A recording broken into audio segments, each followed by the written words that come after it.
Hello everyone. चलिए start करते हैं 11th एनसीईआरटी की unit number 5th human physiology. और ह्यूमन फिजियोलॉजी में हम आज जो चैप्टर का डिस्कशन करेंगे वो है breathing and exchange of gases.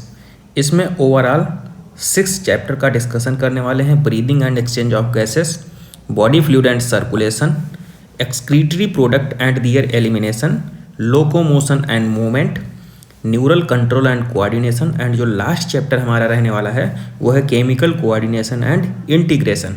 तो सबसे पहले यहाँ पे जिस चैप्टर का हम डिस्कशन करेंगे वो है हमारा breathing and exchange of gases. तो breathing and exchange of gases को स्टार्टिंग करने से पहले यहाँ पे एक डाटा लिखा हुआ है जो एग्जाम पॉइंट ऑफ व्यू से बहुत ही इंपॉर्टेंट है। रिडक्शनिस्ट अप्रोच, ये नीट 2025 में आया भी था कि रिडक्शनिस्ट अप्रोच में क्या यूज किया जाता है। Study of life form use किया जाता है physico chemical concept, physical and chemical concept and technique use की जाती है किसमें, reductionist approach of biology. Clear.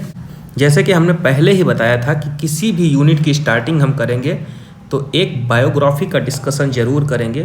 तो इस यूनिट में जो है ह्यूमन फिजियोलॉजी में हम जिस बायोग्राफी को हम देखने वाले हैं वो है अल्फांसो कोर्टाई। क्लियर। अल्फांसो कोर्टाई जो है ना वो इटालियन एनाटोमिस्ट थे। उनका जन्म जो हुआ था 1822 में हुआ था। क्लियर। अल्फांसो कोर्टाई ने जो अपना करियर स्टार्ट किया था वो cardiovascular system of the reptile पे स्टार्ट किया था। उसके बाद इन्होंने अपना अटेंशन चेंज कर दिया और attention to mammalian auditory system पे काम करना स्टार्ट कर दिया। ठीक है। उसके बाद इन्होंने देखो he publish a paper describing a structure located on the basilar membrane of cochlea, और उस पे हेयर सेल प्रेजेंट होते हैं। और हेयर सेल का फंक्शन क्या होता है, convert sound vibration into nerve impulses. इसी को बोल दिया जाता है ऑर्गन ऑफ कोर्टाई। क्लियर। तो ये यहाँ पे बायोग्राफी कंप्लीट हुई। अब चैप्टर की स्टार्टिंग करते हैं हम। Breathing and exchange of gases, breathing and exchange of gases.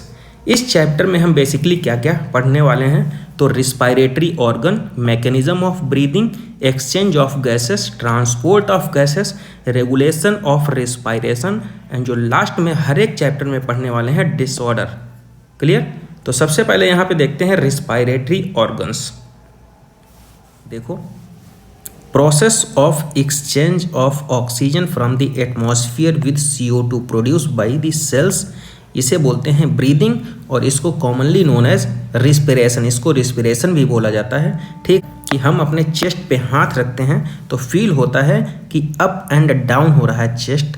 तो ये क्या प्रोसेस हो रहा है, मतलब रिस्पायरेशन का प्रोसेस हो रहा है ड्यू टू ब्रीदिंग। अब देखिए रिस्पायरेटरी ऑर्गन्स की बात कर रहा है यहाँ पे। ऑर्गेनिज्म टू ऑर्गेनिज्म क्या होता है, रिस्पायरेटरी ऑर्गन वेरी करते रहते हैं, और इसका मेन बेसिस क्या होता है, habitat and their level of organisation. Organism to organism respiratory organ vary करते रहते हैं, और इनका मेन रीज़न क्या होता है कि ऑर्गेनिज्म किस हैबिटाट से बिलोंग कर रहा है और उसमें लेवल ऑफ ऑर्गेनाइजेशन क्या है। जैसे पोरीफेरा में सेलुलर लेवल ऑफ ऑर्गेनाइजेशन है, सीलेंट्रेटा और टीनोफोरा में टिश्यू लेवल का ऑर्गेनाइजेशन। तो इस लेवल ऑफ ऑर्गेनाइजेशन पे भी डिपेंड करता है कि किसी भी ऑर्गेनिज्म में कौन सा रिस्पायरेटरी ऑर्गन पाया जाएगा। जैसे लोअर इनवर्टिब्रेट्स की अगर हम बात करते हैं जैसे स्पॉन्जेस, सीलेंट्रेट, फ्लैटवर्म, तो exchange of oxygen with CO2 by simple diffusion के प्रोसेस के थ्रू होगा। ठीक है। लोअर इनवर्टिब्रेट्स में सिंपल डिफ्यूजन, और ये सिंपल डिफ्यूजन का प्रोसेस कहाँ से होगा, दियर इंटायर बॉडी सरफेस के थ्रू। अर्थवर्म में हम बात करते हैं मॉइस्ट क्यूटिकल के थ्रू रिस्पिरेशन होगा। इंसेक्टा में क्या होगा, ट्रैकियल ट्यूब्स पाई जाएंगी रिस्पायरेशन के लिए। Clear. Specialised vascularised organ structure को क्या हम बोलते हैं, गिल्स। अगर गिल्स के थ्रू रिस्पिरेशन होता है उसको बोल देते हैं हम ब्रैंकियल रिस्पिरेशन, और ये किस में होता है, एक्वेटिक आर्थ्रोपोड्स, मोलस्कन्स में। Clear. Vascularised bag like structure को क्या हम बोलते हैं, देखो वैस्कुलराइज्ड बैग लाइक स्ट्रक्चर को लंग्स बोलते हैं, और अगर लंग्स के थ्रू रिस्पायरेशन का प्रोसेस होगा तो उसे बोल देंगे हम पल्मोनरी रिस्पायरेशन, और ये किस में यूज होगा, terrestrial form from the exchange of gases. Clear. अगर वर्टिब्रेट्स की बात करते हैं, देखो among vertebrates fishes use gills whereas amphibian reptiles birds and mammals respire through the lungs. Clear. Amphibians like frog can respire through their moist cutaneous moist skin, और अगर respiration skin के through हो रहा है तो उसको बोलेंगे हम cutaneous respiration. Clear.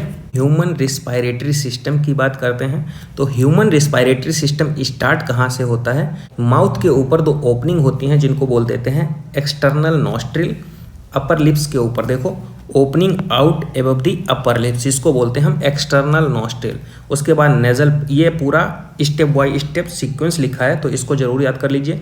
External nostril, nasal passage, उसके बाद नेजल चैम्बर, फेरिंग्स, लैरिंग्स, लैरिंग्स को ही बोल देते हैं हम साउंड बॉक्स, और ये बर्ड्स में इसको सैरिंग्स बोला जाता है। फिर ट्रैकिया, ट्रैकिया का बाइफर्केशन जो होता है वो T5 लेवल पे होता है, ठीक है, राइट एंड लेफ्ट में। उसके बाद क्या आता है? Primary, secondary, tertiary bronchi, initial bronchiole, terminal bronchiole, उसके बाद आता है रिस्पायरेटरी ब्रोंकियोल। इसके बाद क्या होता है? Ducts of alveoli and alveoli. देखो एक्सटर्नल नॉस्ट्रिल से लेकर के एक्सटर्नल नॉस्ट्रिल से लेकर के टर्मिनल ब्रोंकियोल तक यह है conducting zone, conducting pathway. Clear. उसके बाद जहां पे रिस्पायरेटरी ब्रोंकियोल्स और एल्वोलाई आ जा रही, यह है हमारा रिस्पायरेटरी पैथवे। क्लियर।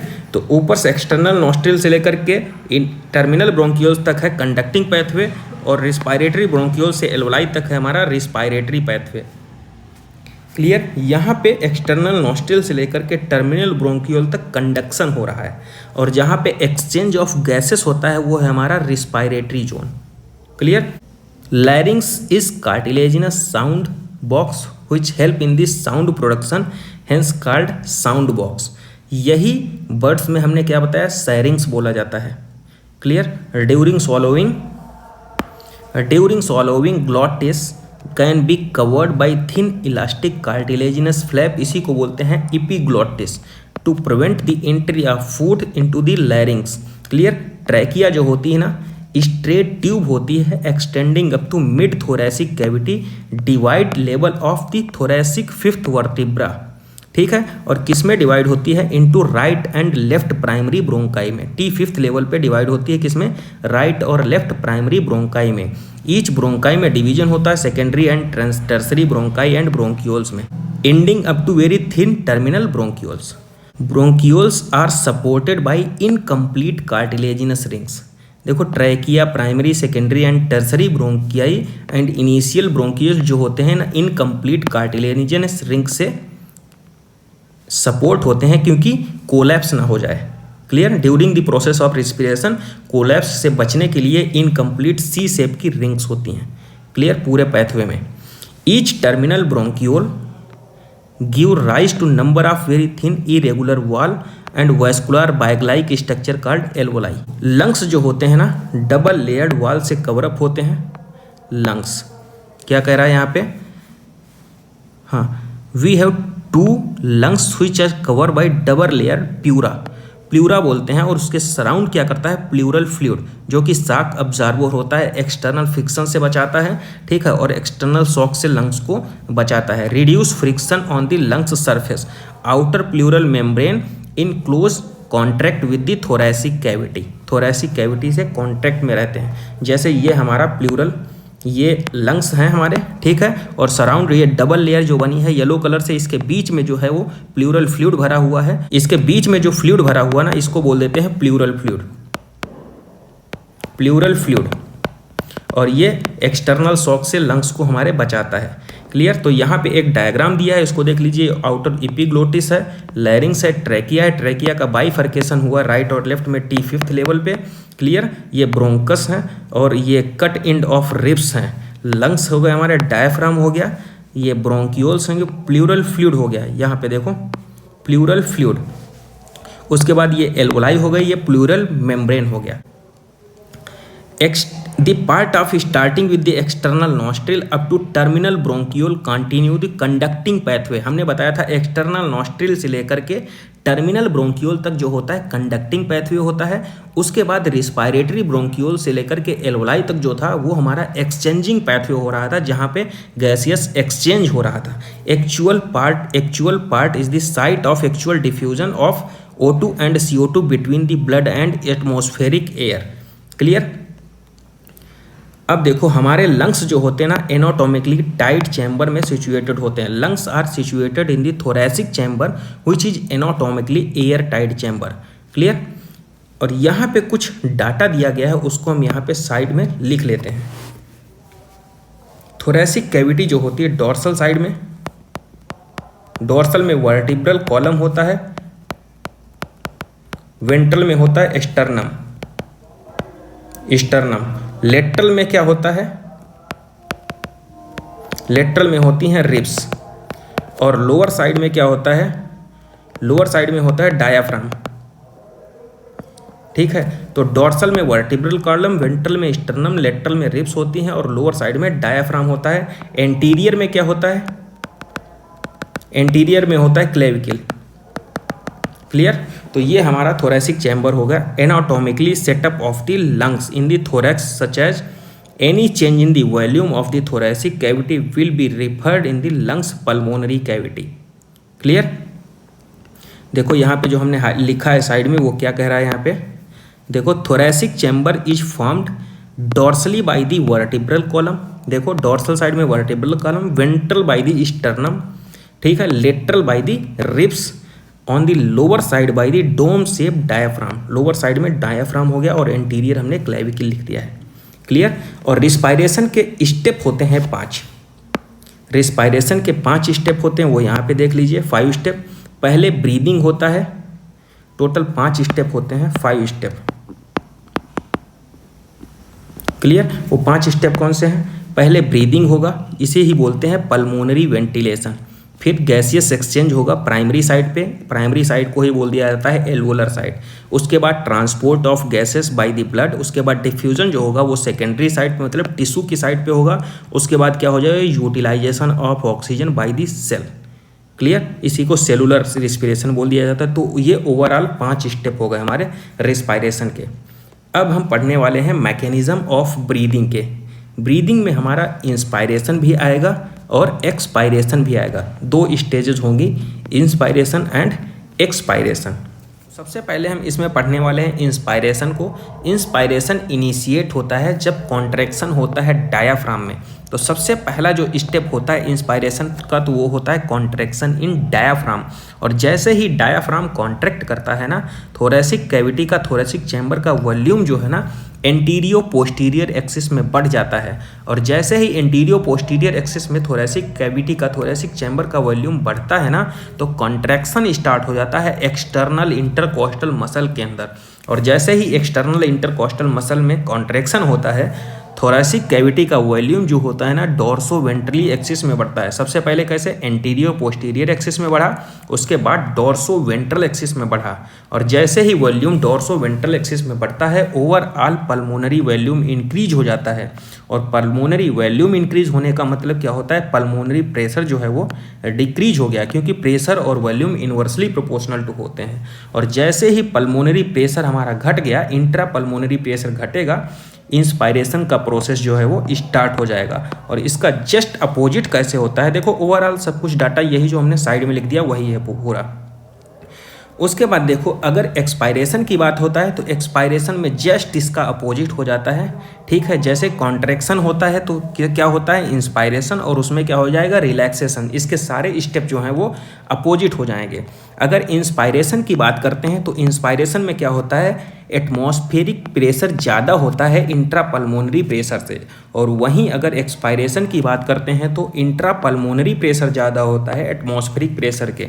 तो यहाँ पे कुछ 2 फिगर बनाए गए हैं, पहला है इंस्पायरेशन का और दूसरा है एक्सपायरेशन का। इसको पहचानेंगे कैसे, देखो अगर एयर जो है ना अंदर की ओर आ रही, इनसाइड एरो लगा है, ठीक है, और डायाफ्राम कॉन्ट्रैक्टेड है, ओवरऑल एरो देखो बाहर की तरफ है, मतलब रिब्स एंड स्टर्नम रेज्ड हो चुके हैं, ठीक है। तो क्या बोल देंगे हम यहाँ पे, क्या है, इंस्पायरेशन हो रहा है। और अगर एरो बाहर की तरफ मतलब air expel from the lungs, lungs से बाहर जा रही है, तो डायाफ्राम क्या है, रिलैक्स्ड स्टेज में है, ठीक है। रिलैक्स्ड स्टेज में होने का मतलब है एक्सपायरेशन हो रहा है। Ribs and the sternum return to the original position, clear. तो एक्सपायरेशन में हमारा डायाफ्राम कैसा हो जाएगा, डोम शेप, और इंस्पायरेशन में कैसे हो जाएगा, फ्लैट। तो ये यहाँ पे कुछ डाटा दिया गया है, देखो। हेल्दी ह्यूमन ब्रीथ 12 से 16 टाइम पर मिनट, क्लियर। और इसको हम जिस इंस्ट्रूमेंट के थ्रू मेजर करते हैं उसका नाम क्या है, spirometer. Help in clinical assessment of pulmonary function, ठीक है। तो यहाँ पे दोनों हमने स्टेप पढ़ लिए, इंस्पायरेशन एंड एक्सपायरेशन के। अब बात करते हैं हम रिस्पायरेटरी वॉल्यूम एंड कैपेसिटीज़ की। सबसे पहले यहाँ पे हम पढ़ेंगे टाइडल वॉल्यूम क्या होता है। टाइडल वॉल्यूम बेसिकली क्या होता है, वॉल्यूम ऑफ एयर का होता है जो नॉर्मल रिस्पायरेशन के थ्रू यूज किया जाता है ड्यूरिंग, देखो, एयर इंस्पायर और एक्सपायर ड्यूरिंग नॉर्मल रिस्पायरेशन। और ये वॉल्यूम होता है कितना है, 500 ml। हेल्दी ह्यूमन में इंस्पायर और एक्सपायर कितना हो जाएगा वॉल्यूम, 6000 से 8000, क्योंकि 1 मिनट में जो होता है 12 से 16 टाइम ब्रीदिंग करता है, ठीक है। और टोटल कितना है, टाइडल वॉल्यूम 500, तो इसको मल्टीप्लाई करेंगे 500 से, तो ओवरऑल ये हमारा आ जाएगा कितना, हेल्दी मैन कैन इंस्पायर और एक्सपायर अप्रॉक्सीमेटली 6000 से 8000 ml ऑफ एयर पर मिनट, क्लियर। अब बात करते हैं यहाँ पे इंस्पायरेटरी रिजर्व वॉल्यूम की। Inspiratory reserve volume IRV। IRV क्या कह रहा था, a person can inspire forcefully inspiration, a person can inspire by A forceful inspiration. तो एवरेज वैल्यू क्या है, 2500 से 3000 ml। वहीं अगर एक्सपायरेटरी रिजर्व वॉल्यूम की बात करते हैं, एक्सपायरेटरी रिजर्व वॉल्यूम की ERV, तो a person can expire forceful expiration. Forceful expiration के बाद कितना वॉल्यूम एयर का जो है एक्सपायर कर सकता है, तो 1000 से 1100 ml, ये हो गया ERV। उसके बाद हमारा आता है रेजिडुअल वॉल्यूम। रेजिडुअल मतलब एक्सपायरेशन फोर्सफुल, देखो, volume of air remaining in the lung after a forceful expiration. Forceful expiration क्या था, एक्सपायरेटरी रिजर्व वॉल्यूम, और फोर्सफुली एक्सपायरेशन के बाद भी कुछ वॉल्यूम जो है बचा हुआ रह जाएगा, उसको बोल देंगे हम रेजिडुअल वॉल्यूम। और रेजिडुअल वॉल्यूम बचा है कितना, 1100 से 1200 ml। उसके बाद आ जा रहा है हमारा inspiratory capacity. Inspiratory capacity basically क्या होता है, total volume of air a person can inspire. देखो, जो टर्म पहले आ जा रहा है उसी के नाम पे ये नाम है, जैसे इंस्पायर है तो इंस्पायरेटरी कैपेसिटी हो गई। तो a person total volume of, sorry,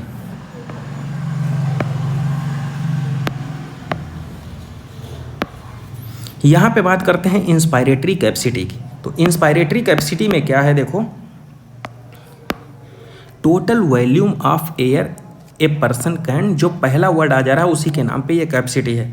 तो इंस्पायर है, बाद में क्या आ रहा है, एक्सपायरेशन। तो पहला इंस्पायर है, दूसरा एक्सपायर है, तो जो पहले वर्ड आ जा रहा है ना उसी के नाम पे ये कैपेसिटी डिसाइड की जा रही है। तो total volume of air a person can inspire after normal inspiration, ठीक है। तो क्या हो जाएगा, TV प्लस IRV। वहीं TV प्लस ERV है तो EC हो जाएगा, total volume of air a person can expire. Expire पहले आया तो EC हो जाएगी आफ्टर ए नॉर्मल इंस्पायरेशन। तो क्या हो जाएगा, TV प्लस ERV। उसके बाद आता है FRC, functional residual volume. Functional residual capacity, sorry, volume of air that will remain in the lungs after normal expiration. Normal expiration के प्रोसेस के बाद जो वॉल्यूम जो बचता है लंग्स के अंदर उसको बोल देते हैं फंक्शनल रेजिडुअल कैपेसिटी। ये क्या होता है, ERV प्लस RV। अगर फोर्सफुली एक्सपायरेशन की बात कर रहा था तो देखो ये क्या कह रहा है, फोर्सफुली एक्सपायरेशन, तो क्या हो जाती, रेजिडुअल वॉल्यूम। और अगर ये नॉर्मल एक्सपायरेशन की बात कर रहा है तो FRC की बात कर रहा है, ठीक है। अब नेक्स्ट जो है हमारा वो है वाइटल कैपेसिटी। वाइटल कैपेसिटी क्या होती है, TV plus ERV plus IRV, clear. The maximum volume of air a person after a forceful expiration, तो ERV plus TV plus IRV। इसके बाद होता है total lung capacity. Total lung capacity क्या describe कर रहा है, total volume of air accommodated in the lungs at the end of forceful inspiration, कितना हम भर सकते हैं लंग्स के अंदर, तो TV plus ERV plus RV और इसको और IRV, इस और क्या लिख सकते हैं, vital capacity plus residual value. तो ये हो जाएगा हमारा टोटल लंग्स कैपेसिटी। इसके बाद एक्सचेंज ऑफ गैसेस की बात करेंगे। एक्सचेंज ऑफ गैसेस की जो प्राइमरी साइट होती है वो एल्वोलाई होती है। देखो, alveoli are the primary site of exchange of gases. Primary site को ही हमने जब पढ़ा था, रिस्पायरेशन के 5 स्टेप हैं, तो सबसे पहले ब्रीदिंग हो रही थी, उसके बाद एक्सचेंज कहाँ पे हो रहा था, प्राइमरी साइट पे, और प्राइमरी साइट को हमने क्या बताया था, एल्वोलाई। ठीक है, तो यहाँ पे alveoli are the primary site of the exchange of gases. Clear. और exchange of gases also occurs in blood and tissue, जो कि टिश्यू क्या थी, सेकेंडरी साइट थी। ठीक है, और कौन से प्रोसेस के through, by the simple diffusion mainly based on the pressure gradient and pressure concentration gradient. Gradient क्या होता है, मतलब कि डिफरेंट होता है। ग्रेडियंट्स मीन्स क्या होता है, डिफरेंट। एक चीज और यहाँ पे देखते हैं, solubility of gases as well as thickness of the membrane involve in the diffusion. ठीक है, तो ये जो होती है रेट ऑफ डिफ्यूजन को अफेक्ट करती है। क्लियर। जो सॉल्युबिलिटी गैसेस की ज़्यादा होगी ना, वो उतनी ही ज़्यादा अफेक्ट करेगी। मेम्ब्रेन की थिकनेस कितनी है, डिफ्यूज़न रेट उतना ही फास्ट होगा। अगर मेम्ब्रेन की थिकनेस ज़्यादा है तो डिफ्यूज़न रेट कम होगा, और जितनी मेम्ब्रेन की थिकनेस कम होती है, लेस देन 1 मिलीमीटर होती है एल्वोलर मेम्ब्रेन, तो उतना ही वो डिफ्यूज़न रेट फास्ट होगा। अब यहाँ पे कुछ डाटा दिया गया है, उसको समझ लेते हैं। वो एग्जाम पॉइंट ऑफ व्यू से बहुत इंपॉर्टेंट है, तो अच्छे से इसको याद कर लीजिए। ये है रिस्पायरेटरी गैसेस, कौन सी, CO2, O2 एंड CO2। उसके बाद एटमॉस्फेरिक एयर है, एल्वोलाई है, ब्लड और डीऑक्सीजनेटेड ब्लड है, ऑक्सीजनेटेड ब्लड और टिश्यू। एक चीज़ याद रखिए, एल्वोलाई में हमेशा ऑक्सीजन का लेवल ज़्यादा होगा। क्लियर। ऑक्सीजनेटेड ब्लड में ऑक्सीजन का लेवल ज़्यादा होगा, एल्वोलाई में ऑक्सीजन का लेवल ज़्यादा होगा। तो देखो यहाँ पे ऑक्सीजन है, ये CO2 के लिए बात कर रहा है। एल्वोलाई में ऑक्सीजन कितना है, 104, CO2 कितना है, 40। ऑक्सीजनेटेड ब्लड में ऑक्सीजन कितना है, 95 और CO2 40। टिश्यू लेवल में देखो ऑक्सीजन कितना है, 40, CO2 45। डीऑक्सीजनेटेड ब्लड में 40 और 45। एटमॉस्फेरिक एयर की बात करते हैं तो ऑक्सीजन 159 और CO2 0.3। क्लियर। तो ये डाटा आप लोग अच्छे से याद कर लीजिए। उसके बाद यहाँ पे एक फिगर दिया गया है, तो यहाँ पे देखो ये एल्वोलस है, और एल्वोलाई में हमने क्या डाटा याद रखा है, ऑक्सीजन का पार्शियल प्रेशर 104 और CO2 का 40। तो इंस्पायरेशन हो रहा है, इंस्पायर्ड एयर। ठीक है, और ये है एक्सपायर्ड एयर, CO2, ये है O2। उसके बाद देखो यहाँ पे डिफ्यूज़न हो रहा है ना, क्लियर, CO2 और O2 का। ये पल्मोनरी वेन है, ऑक्सीजनेटेड ब्लड हो रहा है इसमें, ऑक्सीजनेटेड ब्लड। क्लियर। ये सिस्टमिक आर्टरी है कैरिंग ऑक्सीजनेटेड ब्लड, और अगर ऑक्सीजनेटेड ब्लड है तो उसमें हमने क्या देखा था, ऑक्सीजन का पार्शियल प्रेशर 95, CO2 का कितना था, 40। तो यहाँ पे ये बॉडी टिश्यू है, यहाँ पे एक्सचेंज हो रहा है, और ये सिस्टमेटिक वेन है, इसमें क्या है, डीऑक्सीजनेटेड ब्लड। डीऑक्सीजनेटेड ब्लड में CO2 और O2 का क्या था, O2 थी 40, CO2 कितना था, 45। उसके बाद ये पल्मोनरी आर्टरी है जो कि डीऑक्सीजनेटेड ब्लड ट्रांसफर कर रही है, डीऑक्सीजनेटेड ब्लड। जैसे ये हमारा हार्ट है, और उसके बाद ये ऊपर लंग्स हैं, ये बॉडी टिश्यू है, ओवरऑल यही स्ट्रक्चर बनी हुई है। इसको साइड में हम समझने की कोशिश करते हैं। सबसे पहले राइट एट्रियम, राइट एट्रियम से राइट वेंट्रिकल, राइट वेंट्रिकल से हमारे लंग्स में जाता है, लंग्स से ये डीऑक्सीजनेटेड ब्लड है बेसिकली, डीऑक्सीजनेटेड ब्लड। उसके बाद ऑक्सीजनेटेड ब्लड लेफ्ट एट्रिया में आता है, ऑक्सीजनेटेड ब्लड किसके थ्रू, ये देखो पल्मोनरी वेन के थ्रू। उसके बाद बाइकास्पिड वाल्व के थ्रू यहाँ पे लेफ्ट वेंट्रिकल में चला जाता है, लेफ्ट वेंट्रिकल से बॉडी टिश्यू, और बॉडी टिश्यू से फिर राइट एट्रियम में। तो ये ओवरऑल पूरा प्रोसेस है, यही यहाँ पे दिखाया गया है। ठीक है, और जो डाटा है वो अच्छे से याद कर लेना आप लोग। देखो, diagrammatic representation of exchange of gases at alveolus and the body tissue. ठीक है, with blood and transport of oxygen and CO2। तो ये डाटा इंपॉर्टेंट है, साइट भी देख लेना एक बार आप लोग। सॉल्युबिलिटी ऑफ CO2 इज 20 से 25 टाइम हायर होती है ऑक्सीजन से। ठीक है, ये डाटा इंपॉर्टेंट है। CO2 की सॉल्युबिलिटी जो होती है ऑक्सीजन से 20 से 25 गुना ज़्यादा होती है। डिफ्यूज़न मेम्ब्रेन की बात कर रहा है यहाँ पे, 3 मेजर लेयर से बनी हुई होती है। पहला है thin squamous epithelium of alveoli, clear, ये इसकी बात कर रहा है, thin squamous epithelium of alveoli. दूसरी है एंडोथीलियम ऑफ एल्वोलर कैपलरी, देखो endothelium of alveolar capillary and basement substance composed of thin basement membrane supporting the squamous epithelium and basement membrane surrounding the single layer endothelium of the cells. इसके बीच में जो yellow colour से है ये वाला basement substance, clear. तो ये देखो कितनी लेयर की है, 3 लेयर, 3 लेयर, ठीक है। कौन कौन सी, thin squamous epithelium of alveoli की हो गई, दूसरी कौन सी, एंडोथीलियम ऑफ एल्वोलर कैपलरी हो गई, ठीक है, एंडोथीलियम ऑफ एल्वोलर कैपलरी, और क्या है, basement substance, basement membrane surrounding the single layer endothelium cell of capillary, इसके बीच में। तो ये 3 लेयर की हो गई। यहाँ पे देखो squamous epithelium of alveolar wall, clear, तो ये 1 सेल्ड थिक होती है, ठीक है। एंडोथीलियम ऑफ ब्लड कैपलरी ये यहाँ पे लिखी है, ये बीच में क्या है, बेसमेंट सब्सटेंस, तो 3 लेयर हो गई। ये रेड ब्लड सेल्स हो गया, ये ब्लड कैपलरी है यहाँ पे जो इनसाइड एरो बना, ये आउटसाइड, क्लियर। तो ये क्या है, a diagram of a section of an alveolus with the pulmonary capillary. और यहाँ पे क्या कह रहा है,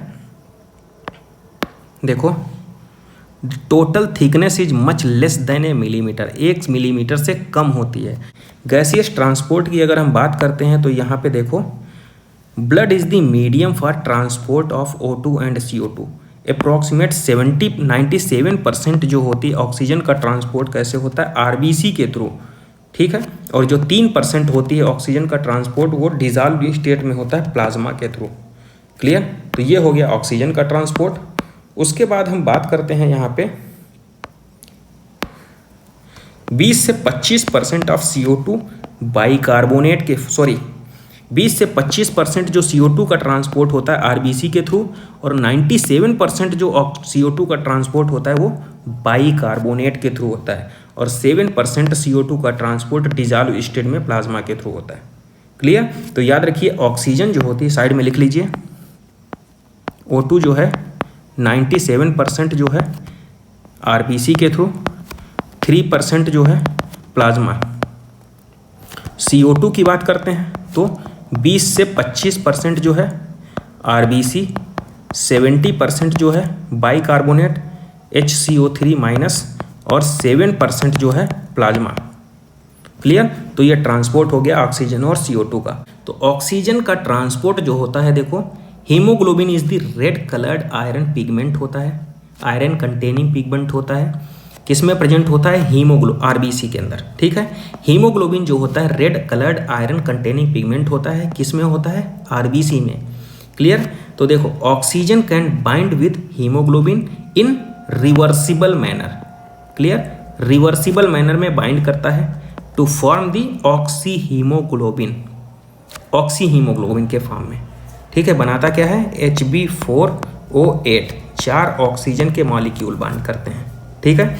यहाँ पे देखो ऑक्सीजन डिसोसिएशन कर्व है बाइंडिंग के बाद, तो ऑक्सीजन डिसोसिएशन कर्व जो होता है वो सिग्मॉइड शेप का होता है, किसके किसके बीच में, percentage saturation of haemoglobin with oxygen against the partial pressure of oxygen.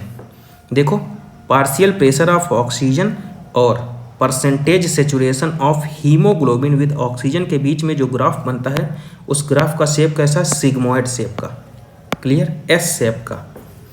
यहाँ पे देखो this curve is called oxygen dissociation curve, ठीक है। यहाँ पे 2 डाटा याद कर लीजिए, वो अगर आपको याद हो गए तो उससे बाहर से सवाल नहीं आएगा।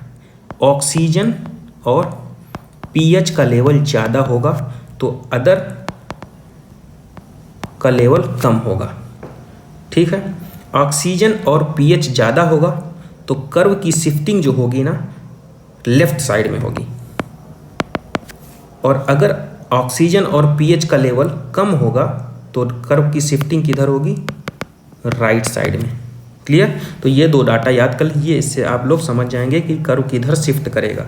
Every 100 ml of oxygenated blood can deliver 5 ml of oxygen to the tissue under normal physiological condition. Transport of carbon dioxide, oxygen का ट्रांसपोर्ट तो हमने पढ़ लिया, अब कार्बन डाइऑक्साइड का ट्रांसपोर्ट पढ़ते हैं। तो carbon dioxide is carried by haemoglobin, haemoglobin के साथ बाइंड करके कार्बामीनो हीमोग्लोबिन कॉम्प्लेक्स का फॉर्मेशन कराता है, और 20 से 25% ट्रांसपोर्ट होता है CO2 का हीमोग्लोबिन के साथ, और 70% हमने बताया था बाइकार्बोनेट के साथ कार्बामीनो हीमोग्लोबिन का फॉर्मेशन कर रहा था। क्लियर।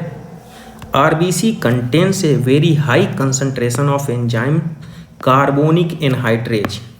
RBC में कौन सा होता है enzyme? Carbonic anhydrase and minute quantities of the same is present into the plasma also.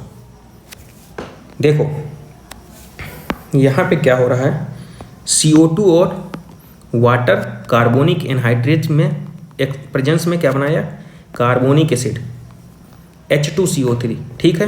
Carbonic anhydrase लगा, फिर बाइकार्बोनेट और H+ आयन।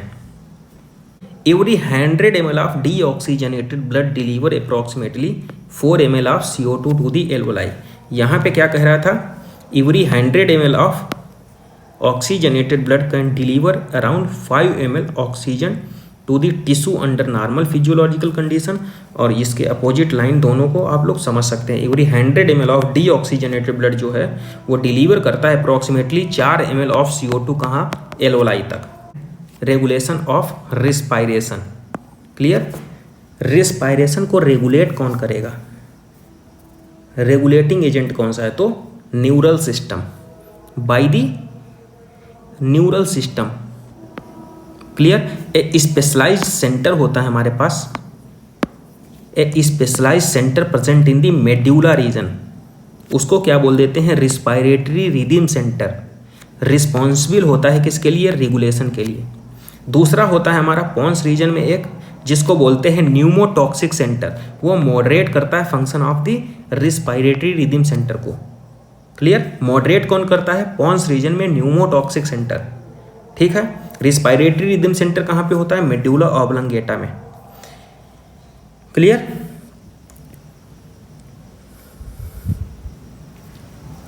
एक कीमो सेंसिटिव एरिया होता है, देखो एक chemo sensitive area is situated adjacent to the rhythm centre.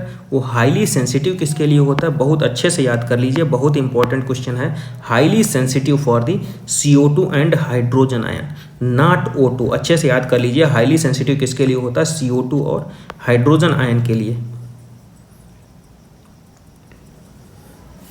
Clear. एक और लाइन यहाँ पे इंपॉर्टेंट है, उसको हाईलाइट करिए अच्छे से। Receptor associated with aortic arch and carotid artery also can recognise this change of CO2 and hydrogen ion concentration. Hydrogen ion और CO2 के चेंज को कौन वो करता है, रिकॉग्नाइज करता है, तो रिसेप्टर प्रेजेंट होते हैं किस पे, एरोटिक आर्क और कैरोटिड आर्टरी के ऊपर। क्लियर। दूसरा यहाँ पे एक इंपॉर्टेंट लाइन है, वो देखिए क्या कह रहा है, the role of oxygen in the regulation of respiratory rhythm centre is quite insignificance. Oxygen का कोई रोल नहीं होता है regulation of respiratory rhythm centre में। रेस्पायरेटरी रिदम सेंटर में ऑक्सीजन का कोई भी रोल नहीं होता है। क्लियर। अब यहाँ पे बात करते हैं डिसऑर्डर्स की। यहाँ पे स्टार्ट करते हैं disorder of the respiratory system. तो सबसे पहला जो डिसऑर्डर है वो है अस्थमा। अस्थमा में बेसिकली क्या होता है, देखो डिफ़िकल्टी इन ब्रीदिंग, ब्रीदिंग में डिफ़िकल्टी होती है।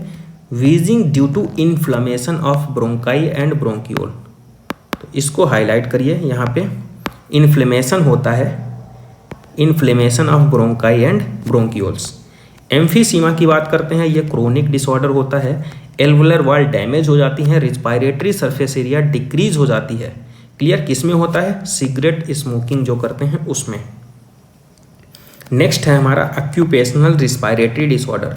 ऑक्यूपेशनल रिस्पायरेटरी डिसऑर्डर कहाँ पे होता है, इंडस्ट्रीज में जो काम करते हैं, बेसिकली स्टोन बेकिंग इंडस्ट्री, जहाँ पे सीमेंट फैक्ट्री होती है। क्यों, वहाँ पे नैनो पार्टिकल होते हैं। देखो dust is produced then the defence mechanism of the body can not fully cope. With this situation, ठीक है। Long exposure can give risk to inflammation leading to fibrosis. क्या होता है? Proliferation of the fibrous tissue, serious lung damage हो सकते हैं इसमें। इसके लिए क्या दिया जाता है? प्रोटेक्टिव मास्क दिए जाते हैं। क्लियर? तो ये सारे हमारे डिसऑर्डर हो गए। इसमें क्या हाईलाइट किए? लंग्स फाइब्रोसिस होता है। क्वेश्चन यहाँ पे देखिए क्या कह रहा है, what will be the partial pressure of oxygen and partial pressure of CO2 in the atmospheric air compared to those in the alveolar air. तो यहाँ पे क्या होगा? Partial pressure of oxygen high होगा, partial pressure of CO2 less होगा। तो यहाँ पे जो हमने चैप्टर है NCERT की 1 to 1 लाइन कवरअप कर दिया है, जो एग्जाम पॉइंट ऑफ व्यू से बहुत इंपॉर्टेंट है। आपको पूरी लाइन एकदम कवरअप होना चाहिए, एक एक लाइन आपको याद होनी चाहिए, जो एग्जाम पॉइंट ऑफ व्यू से बहुत ही इंपॉर्टेंट रहती हैं। इस चैप्टर की 1 to 1 लाइन को हमने कवर कर दिया है। आप लोग इसको अच्छे से रिवाइज कर लीजिए। नेक्स्ट चैप्टर हम नेक्स्ट वीडियो लेक्चर में अपलोड कर देंगे। तब तक के लिए अगर ये लेक्चर आपको अच्छा लगता है तो इसको शेयर कीजिए, सब्सक्राइब कीजिए, लाइक कीजिए, और जो आपको कोई प्रॉब्लम हो रही तो उसको कमेंट बॉक्स में ड्रॉप करिए। ठीक है, तब तक के लिए पढ़ते रहिए। Thank you.